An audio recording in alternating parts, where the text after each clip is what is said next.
Hello mga ka-Health Real Talk!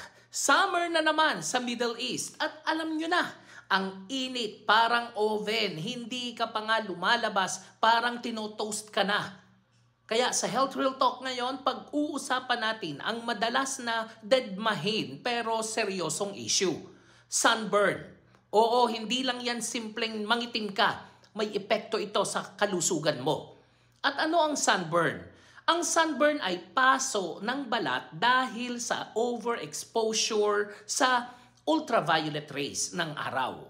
Nagdudulot ito ng pamumula ng balat, pananakit, pangangati, pagkabalat o yung natutuklap ang balat at paminsan-minsan may blisters. At kapag paulit-ulit na sunburn, pwedeng mauwi sa premature aging ng balat o mas malala pa ay ang skin cancer.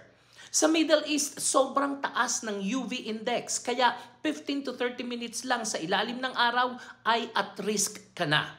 Ano ang dapat gawin para maiwasan?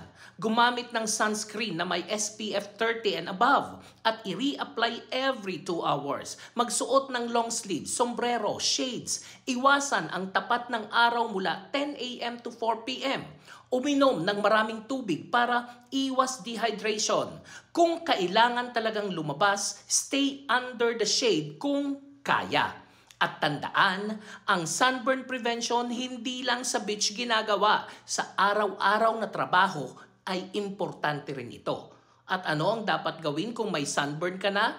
Maglagay ng cool compress o aloe vera. Huwag kalmutin o pilitin ang pagbabalat. Uminom ng fluids at iwasan ang sun exposure muna. Kung may blisters, huwag tusukin at baka ma-infect. Kung grabe ang sakit, feverish ka na o may chills, magpakonsulta ka na.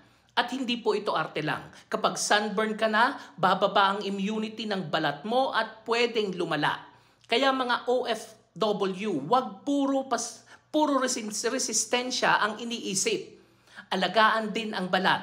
Hindi lang yan para sa itsura mo, kundi para sa kalusugan mo. Ito ang Health Real Talk, laging paalala sa iyo na kahit OFW ka, hindi dapat magpabaya sa sarili.